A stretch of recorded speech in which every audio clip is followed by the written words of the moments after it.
By Seth Robbins for InfoSurHoy.com. Today, Colombia, Medellin, Colombia. The 20-year career of Colombian drug baron Daniel Barrera came to an end with a whimper, not a bang, last month when he was captured in a Venezuelan telephone booth. Venezuelan law enforcement says escort Daniel El Loco Barrera, one of Colombia's sought-after narco-traffickers, after his September 19 arrest in San Cristobal, near the Colombian border. AFP Barrera, deemed to be the second most wanted trafficker after Mexico's Joaquin El Chapo Guzman, was living quietly in the border city of San Cristobal. For 4 years, this man with a $5 million bounty on his head had been moving among a series of guest houses, the last of which cost less than $100 a night. Despite his low profile, Colombian and Venezuelan forces tracked him with intelligence assistance from the United States and England. Then as the sun set on the evening of Sept. 19, Venezuelan security officers grabbed him without a fight. Colombian President Juan Manuel Santos called Barrera, known as El Loco, the madman, for his mercurial temper, the last of the grand capos. Barrera's capture, despite the painful lengths he took to hide his identity from authorities, including burning his hands with acid to remove his fingerprints and having plastic surgery to alter his face, shows just how effective Colombian forces have become at collaring narco-trafficking heads. In July, fellow drug trafficker Camilo Torres, known as Furtanga, was taken into custody after police raided his lavish wedding party on the island of Mucura. Experts Colombian drug trade more fragmented than ever, but security analysts say the recently caught capos, including Barrera, aren't nearly as powerful as the Colombian capos of the 1980s and 1990s. I will not say that Barrera is the last of the grand capos, said Ariel Avila, who has written extensively on the drug trade as an investigator for Bogota-based research institute Nuevo Arco Iris. Colombia hasn't had grand capos for some time. Those who track the subject closely say Colombia, and much of Latin America, has entered a post-capo era, in which authorities must combat networks of traffickers whose leaders can easily be replaced. The success of Colombian security forces has fragmented the drug trade more than at any time in its more than 50-year history. This era of capos, the cartel of Medellin, the cartel of Cali, is not going to repeat itself, Avila said. To think that we are going to return to the epic of Pablo Escobar, that is not going to happen. Plan Colombia instrumental in catching kingpins. In the 2 decades since the fall of Pablo Escobar, Colombian forces have become much more adept at capturing drug kingpins.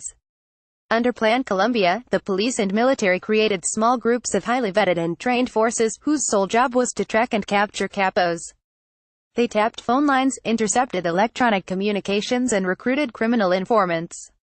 In the last several months, authorities have captured, besides Barrera, Erickson Vargas Cardona, better known as Sebastian, who was the head of the Oficina de Envigado office of Envigado, a group with roots in the old Medellin cartel.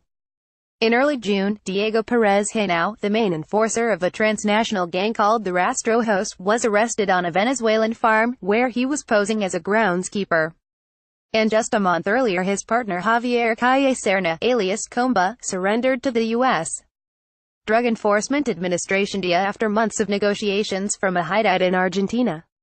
These capos have behaved very differently from the capos of old, who built their wealth through cocaine, spread it across other businesses and were unafraid to show it. Escobar raced expensive cars, hosted parties at grand fincas and built a full-fledged zoo. His rival capos in the Cali cartel, Gilberto Jose and Miguel Angel Rodriguez Orihuela, owned a professional soccer team and a chain of pharmacies that is still in business today. The Orihuela brothers were extradited to the United States in 2005 and sentenced to 30 years each. New breed of capo, keeps a low profile. The new class started as street toughs, murdering their way to temporary power. Avila described them as killers of churn that can easily be replaced. They also keep a much lower profile so as not to attract attention, said Diego Corrales, a specialist in urban security and the director of En Ciudad, a public policy group in Medellin. Escobar showed off the eccentricities he had as an extension of his power. Corrales said, anyone who does that now is likely to fall at the hands of the law. Escobar and his contemporaries also controlled the entire chain of cocaine, from the cultivating and manufacturing of the drug to its transportation and ultimate distribution in North America. But these days the chain is decentralized, and most capos today often control only 1 or 2 parts of it. For example, said Avila, Loco Barrera maintained shipping routes. He bought cocaine, loaded it in airplanes and distributed it to Mexican cartels. Emergence of microcartels. An array of Colombian syndicates is now cultivating coca plants, chemically processing the leaves into cocaine and transporting the finished drug northward. But the lucrative part of the trade, bringing cocaine across the U.S. border and distributing it in cities, is now in the hands of Mexican cartels, cutting into the Colombian traffickers' profits.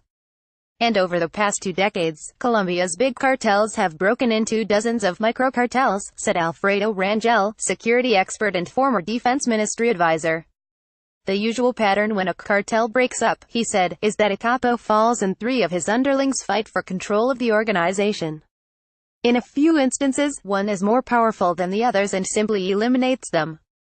But more often, the cartel fragments itself into smaller cartels that keep independent relationships with the business, replacing one capo of importance with 3 capos of medium importance, Rangel said. These mid-level capos are the faces of Colombia's trade today. Neighboring countries look to Colombia's achievements. The success of Colombia's anti-drug efforts has also pushed its capos into neighboring countries. Since 2008, 10 Colombian capos, including Barrera, have been caught in Venezuela, a prominent exit route for cocaine. Colombia's role in the cocaine trade likely will continue to weaken, Avila said. The removal of so many capos recently, Mexican cartels are sending delegates to Colombia's neighboring countries, especially Venezuela, to wrestle away the transportation routes. The Colombians each time are losing more space, he said. Colombia, however, is still the top grower of coca, with about 160,000 acres in cultivation, according to a report released in July by the United Nations Office on Drugs and Crime UNODC. Nonetheless, cultivation has plunged about 60% since 2000 when it was more than 400,000 acres. At the same time, Peru and Bolivia's coca crops have mostly increased over the last several years. According to the UNODC report, Peru had nearly 155,000 acres under cultivation in 2011 and Bolivia had about 70,000. Peru and Bolivia have overtaken Colombia to become the world's producers of finished cocaine, according to a U.S. government report published July 30, though the Bolivian government disputes this.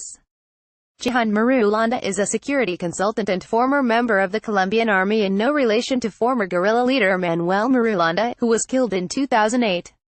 He said that no single Latin American country can win the battle against drugs, noting that, we need cooperation among all of the countries if this is to be controlled. Peace deal with FARC further. Blow to cartels. Meanwhile, ongoing talks between the Revolutionary Armed Forces of Colombia FARC, Colombia's largest left-wing guerrilla groups, and the Colombian government could dramatically change the country's position as a cocaine producer. FARC manages 60% of coca production in Colombia, experts say, and could potentially hand the government, as part of a peace agreement, huge swaths of cultivation land and labs where the drug is processed. That would give a significant hit to narco-trafficking in Colombia, said Rangel, the former defense ministry advisor. But one obstacle to such cooperation, Rangel and other experts said, is that members of the FARC still refuse to recognize themselves as narco-traffickers.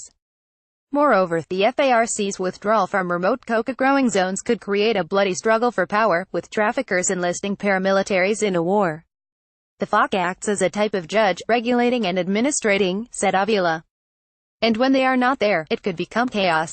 Corpades. Lots of work remains to be done. Fernando Quijano, an organized crime investigator and director of the Medellin-based human rights group Corpades, said most of today's capos are actually guerrilleros, or gunmen, whose purpose is to act as figureheads, uniting and giving orders to the hundreds of smaller criminal gangs. True power, he said, lies with a small group of men who operate as legitimate businessmen but are actually a tightly knit mafia. The true bosses of the business are quiet. No one bothers them, because all eyes are following the facade, he said. Quijano and other investigators noted that very few money launderers have been prosecuted in Colombia. We've had a grand success in the capture of narcos, said Avila, of Nuevo Arco Iris. But the bosses of these narcos have not been touched. It's bittersweet.